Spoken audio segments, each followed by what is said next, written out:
शिवसेनेचे आमदार संजय शिरसाट आज 3 वाजता सिडको कार्यालयामध्ये अध्यक्षपदाचा कार्यभार स्वीकारणार आहेत. आपल्यासोबत आहेत, मुंबईत दाखल झालेत, म्हणजे थेट बातचीत करणं तुमचं अभिनंदन पहिले तर. आणि आज 3 वाजता तुम्ही कार्यभार स्वीकारताय. कोणकोणती कामं आहेत रखडलेली सिडकोची जी तुम्ही करू इच्छिता? आज मी 3 वाजता पदभार स्वीकारतोय. कोणती कामं रखडली, कोणती कामं केली पाहिजे, काय पॉलिसी सिडकोची असली पाहिजे, हे एका दिवसात समजणार नाही. ते मी जाणून घेणार आहे. पहिलं आपल्याला नेमकं करायचं काय, नसतं उगाच तरी काही घोषणा करून अडचणीत येण्यापेक्षा पहिले सिडको समजून घेऊ. तिथं करायची प्रायोरिटीचे कामं जे असतील ते कसे मार्गी लागतील. आजच आमची बोर्ड मीटिंग आहे. बोर्ड मीटिंग झाल्यानंतर अधिकाऱ्याशी चर्चा करून पुढची बोर्ड मीटिंग एक 4-5 दिवसानंतर पुन्हा एकदा लावू आणि मग सिडकोचे प्रलंबित प्रश्न, सर्वसामान्यांचे प्रश्न याला प्रायोरिटी द्यायचा प्रयत्न करू. सिडको ही जी काही कंपनी ज्याला आपण म्हणतो, संस्था कंपनी, हे याच्यामध्ये लोकांची अपेक्षा जास्त आहेत. छोट्या छोट्या कामासाठी लोक जे चक्रा मारतायत ना, ते बंद झाल्या पाहिजेत. कशासाठी पाहिजे चक्रा? तुमच्याकडून अपेक्षा आहे लोकांच्या, ते आपण परिपूर्ण करायचं आहे आणि त्याचा तो प्रयत्न माझा राहील. नक्कीच. पण नवी मुंबईचा देखील सगळ्यात मोठा विषय आहे विमानतळाचा, आणि आसपासची जी जमीन आहे तिचा विकास पण प्रायोरिटीनं केला जाणार आहे का? निश्चित प्रायोरिटी, त्याला प्रायोरिटी सर्वात जास्त द्यावं लागणार. आता ही नवी मुंबई विमानतळापुरती मर्यादित नाही, एक शहर वेगळं आहे आणि मग या शहराचा विकास त्या दृष्टिकोनातून झाला पाहिजे. उद्याची ही मुंबई आहे आणि मग ती मुंबईत डेव्हलप करताना त्या सगळ्या बाबीचा विचार तिथं झाला पाहिजे आणि प्रत्येक कामाला थोडीशी गती दिली पाहिजे. त्याचा रखडलंय आणि होतंय असं न करता त्याला आता तातडीनं कामाला सुरुवात ही झाली पाहिजे. नक्कीच. जागा वाटपाचा काही फॉर्म्युला यासोबत ठरलाय का? कारण आता बऱ्याच चर्चा सुरू झाल्या. एकतर निवडणुका तोंडावर आहे, त्यामुळे महामंडळाचं जे वाटप आहे ते झालं, पण तुमच्या पक्षात झालं, इतर तुमचे जे 2 घटक पक्ष आहेत त्यांच्यामध्ये झालं नाही, त्यामुळे समन्वय कुठेतरी कमी पडतोय असा आरोप होतो. नाही, तसं काही नाही. महामंडळाचं वाटप परिपूर्ण झालं नाही, त्याच्या सर्व याद्या तयार होत आहेत. वारंवार सर्व नेत्यांच्या बैठका सुद्धा किंवा त्यांना सांगितलं सुद्धा जाते की तातडीने यादी द्या, मंडळं डिक्लेअर होतील ना. महामंडळ न डिक्लेअर करण्यात काय कारण आहे? काहीच कारण नाही, काही अडचण पण नाही आहे. म्हणून हे शिंदे साहेबांकडे असलेली जी काही खाती आहेत, UD मिनिस्टर शिंदे साहेबांकडे खातं आहे, त्याच्या रिलेटेड सिडको आहे, ST महामंडळ हे शिंदे साहेबांकडे, त्याच्या रिलेटेड असलेले महामंडळ आहेत. हे करण्याचं फक्त 1-2 मंडळाचं केलेलं, बाकी सर्व उर्वरित महामंडळांचं या आठवड्यामध्ये फायनल होणार आहेत. नक्कीच. अजितदादा 70 जागा लढवतील यावर ठाम आहेत. 15 ते 20 जागा ते अतिरिक्त मागणार आहेत अशी पण माहिती मिळते. काल त्यांनी बैठक सुद्धा घेतली पदाधिकाऱ्यांसोबत, आणि जे विद्यमान आमदार आहेत त्यांच्या कुणाचेही तिकीट कापलं जाणार नाही असं सुद्धा म्हणतात. कसं पाहता याकडे? बघा, अजितदादांचा स्वतःचा पक्ष आहे, त्यांचा निर्णय ते स्वतः घेतील आणि मला नाही वाटत की अजितदादांनी कुठेही अशी वाच्यता केलेली की आम्ही 70 लढू, 80 लढू, 100 लढू. म्हणून अजितदादा एक जबाबदार नेते आहेत. ते त्यांच्या वरिष्ठांच्या बैठकीमध्ये अजितदादा, देवेंद्र फडणवीस, एकनाथ शिंदे साहेब जेव्हा बैठक होईल त्या टायमाला ते नेते लोक म्हणून निर्णय घेणार आहेत आणि त्याची अंमलबजावणीचं काम करण्याचं काम हे आमच्या खालच्या लेवलवर आमच्यासारखे लोक करणार आहेत. पण मराठवाड्यातल्याही 5 जागांवरती ते दावा करतात. तुम्हाला वाटतं मराठवाड्यामध्ये NCPचं काही प्रस्ताव आहे किंवा त्यांच्या जागा निवडून येऊ शकतात? सूत्रांकडून माहिती मिळते, त्या आधारावर प्रश्न. नाही, हे सगळ्या बातम्या आहेत. तुम्ही आता कशाला कोणताही गेस लावता कामा नये. हे गेस लावून राजकारण चालत नाही. बैठकीनंतरच फॉर्म्युला ठरला जाईल. या सर्व बातम्या असतात. मला ही जागा पाहिजे, त्या कार्यकर्त्यांनी ती जागा मागितली, त्या पदाधिकाऱ्याला ती जागा लढवायची. या सगळ्या निवडणुकीच्या काळामध्ये बातम्या होतात. त्या प्रत्येक पक्षात होतात. याच पक्षात होतात असं आहे का? नाही, सगळ्याच पक्षात चालतंय. म्हणून एकदा जागा वाटपाचं सूत्र ठरू द्या. या आठवड्यामध्ये आजच काही बैठक पण माझं होणार आहे. त्याच्या नंतर या बैठकीत सत्र जेव्हा सुरू होईल, या आठवड्याभरामध्ये जागेचं वाटप ज्याला म्हणतात ते फायनल होईल. किती जागा कोणी लढवायच्यात, मग कोणती जागा, याच्यावर चर्चा होणार आहे. नक्कीच. पण भाजप ज्या पद्धतीनं अजितदादांवरती टीका टिप्पणी करतात, जे नेते ज्या पद्धतीनं विधानं करतायत, अजितदादा कुठेतरी नाराज आहे असं पण समजतं आणि दिल्लीमध्ये वरिष्ठांना जाऊन भेटणारे, भाजपच्या नेत्यांची तक्रार करणारे, पुन्हा एकदा समन्वयाचा प्रश्न जो आहे तो या ठिकाणी उपस्थित होतो असं तुम्हाला वाटतं? नाही, अजितदादांचं भाजपचं कोणतंही आपसामध्ये मतभेद नाहीत. उलट पक्षी भाजपनेच अजितदादांना आग्रह करून युतीमध्ये आणलेलं आहे. म्हणून त्यांच्यामध्ये किरकिरी किंवा वादविवाद होण्याचं काही कारण नाहीत.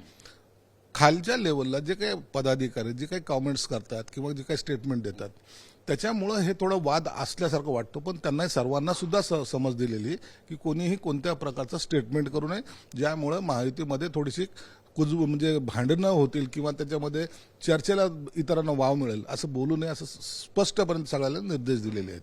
170 ते 175 जागांचा जो फॉर्म्युला आहे महायुतीचा तो ठरल्याचं बोललं जात आहे आणि पुढच्या ज्या जागा आहेत त्याबद्दल सेटिंग गेटिंग या फॉर्म्युल्यानुसार या जागा ठरवल्या जातील असं पण माहिती मिळते. खरंच असं काही सुरू आहे की अजून फॉर्म्युला ठरायचा आहे? काहीच ठरलेलं नाही, हे फक्त बातम्या मी तुम्हाला सांगतो. एकही जागेबद्दल ठरलेलं नाही. आता या सगळ्या गोष्टी या आठवड्यात होतील. मी वारंवार सांगतोय की कोणताही फॉर्म्युला ठरलेला नाही, कोणती जागा कोणी लढायचं हे ठरलेलं नाही. या सर्व 3 नेते मिळून ठरवतील, त्या टायमाला अधिकृत घोषणा त्याची केली जाईल. नो इलेक्शनसाठीच वन नेशन वन इलेक्शनचा प्लॅन आखला जातोय असं म्हणतात संजय राऊत आणि घटना विरोधी आहे वन नेशन वन इलेक्शन मोदींनी जे घोषित केलेलं आहे, केंद्र सरकारने जे घोषित केलेलं आहे याला घटना विरोधी बोललं जात आहे. निवडणुका एकत्र घेणं, देशामध्ये निवडणुकीवर सर्वात जास्त खर्च होतो. तो वन टाइम करून जर होत असेल तर त्याला घटनाबाह्य कसं म्हणता येईल?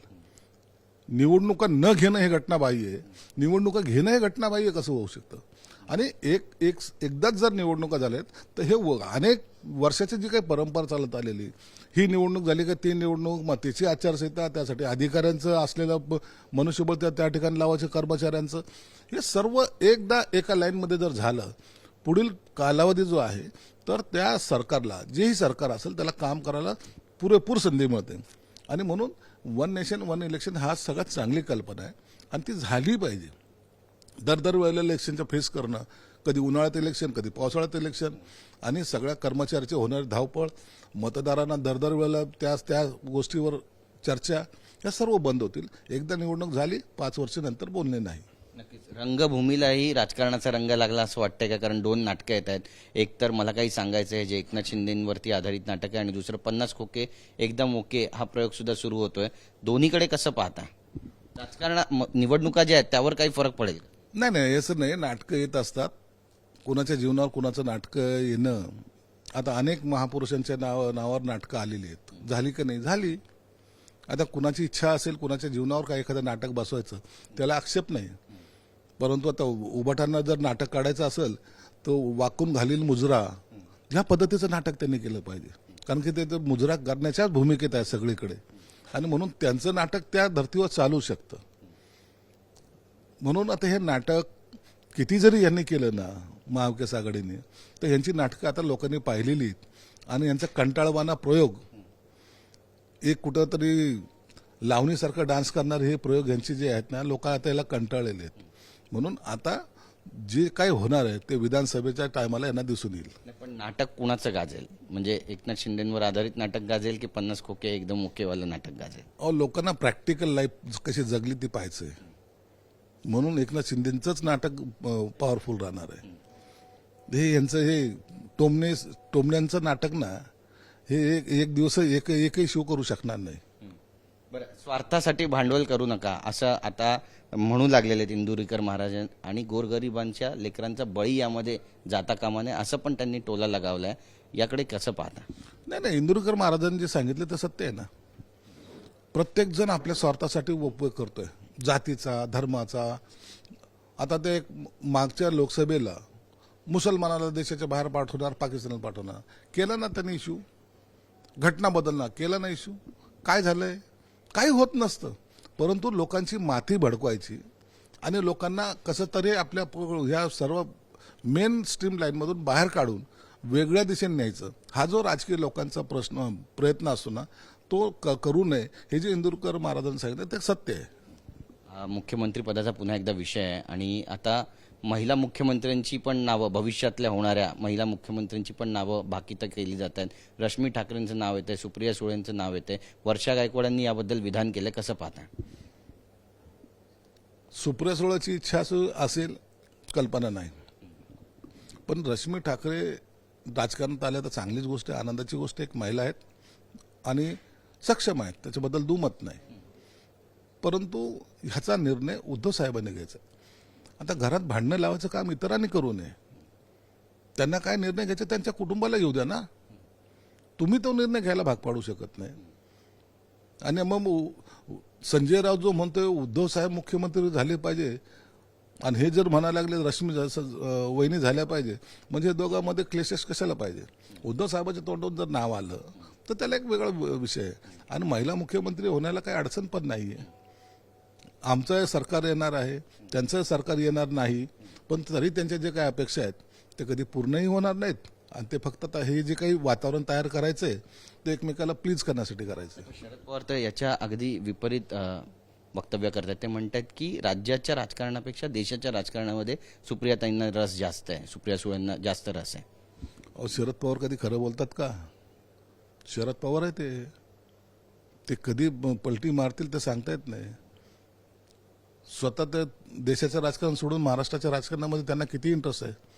कधी पाहिलं का दिल्लीमध्ये बाकीच्या ठिकाणी जाऊन त्यांनी दौरे केलेत? बारामतीला करतील, सांगलीला करतील, मराठवाड्यात करतील. ते स्वतः महाराष्ट्राच्या राजकारणात रमलेले आहेत. म्हणून मला वाटतं भविष्यामध्ये सुप्रियाताई सुळेंनाच ते महाराष्ट्राच्या राजकारणामध्ये ठेवतील. ते दिल्लीला नावापुरतं गेलेले आहेत. त्यांचं फार मनोमन इच्छा आहे, म्हणून तर अजितदादाला मुख्यमंत्री होऊ दिलं नाही. कारण आहे की अजितदादांचा जम बसवला असता तर सुप्रियाताईचं नाव आलंच नसतं राजकारणामध्ये इकडं. म्हणून सुप्रियाताईची सुप्त इच्छा पूर्ण करण्याचं काम शरद पवार निश्चित करतील. नक्कीच. भविष्यातल्या मुख्यमंत्री किंवा भविष्यातला मुख्यमंत्री महाराष्ट्राचा कोण होईल असं तुम्हाला वाटतं? महायुतीचं होईल. एकच त्याचं उत्तर आहे, महायुतीचं होईल. अनेक वेळा मी आता बातम्यांमध्ये पाहतो, गिरीश महाजनला वाटतं आमच्या मनातले मुख्यमंत्री देवेंद्र फडणवीस, रुपाली चाकणकर ताईला वाटतं आमच्या मनातले मुख्यमंत्री अजितदादा, मला वाटतं माझ्या मनातला मुख्यमंत्री माननीय एकनाथ शिंदे साहेब. परंतु हे आमच्या सगळ्यातलं मनातले आहेत. जेव्हा हे निवडणूक होईल, निकाल येतील, त्या टायमाला वरिष्ठ लोक बसून जो निर्णय घेतील तेच खरे मुख्यमंत्री राहतील. मग कोणाच्या मनातली याच्या लॉटरी लागते ते त्या काळात दिसेल. एक शेवटचा प्रश्न आहे. राज ठाकरे पण आता टीका करतात वन नेशन वन इलेक्शनवर. ते म्हणतात की सगळं काही ठीक आहे, पण स्थानिक ज्या निवडणुका आहेत त्या झाल्या पाहिजे, महानगरपालिकेच्या, नगरपालिकेच्या, आणि त्यासोबतच स्थानिक स्वराज्य संस्थेच्या निवडणुका लवकर घ्यायला हव्यात, असा सुद्धा टोला त्यांनी सरकारला लगावलाय. सरकार याकडे गांभीर्यानं पाहणार आहे का? नाही, त्यांच्या सूचनेची दखल घेणार आहे निश्चित. आम्हालाही वाटतं की जिल्हा परिषद पासून त्या सर्व ज्या काही निवडणुका थांबल्यात त्या लवकर झाल्या पाहिजेत. आणि मला वाटतं विधानसभेनंतर त्या निवडणुका होतील. राजसाहेबांनी ही सूचना दिलेली आहे, त्यांनी टीका केलेली नाही. म्हणून त्यांच्या सूचनेचा आम्ही आदर करतो आणि लवकरच ह्या निवडणुका व्हाव्यात असं आम्ही सुद्धा सरकारला विनंती करणार आहोत. धन्यवाद आमच्याशी बोलल्याबद्दल, वेळ दिल्याबद्दल. तर आपण पाहतो संजय शिरसाट यांनी आपली भावना या ठिकाणी व्यक्त केलेली आहे. त्यासोबतच संजय राऊतांना टोला लगावलेला आहे आणि राज ठाकरे यांनी ज्या सूचना केल्या आहेत त्याचा देखील सरकार विचार करेल असं म्हणत आहे. नेमकं काय घडेल पाहणं महत्त्वाचं ठरेल. कॅमेरा पर्सन मनीष विचारेसह गिरीश गायकवाड, TV9 मराठी, मुंबई.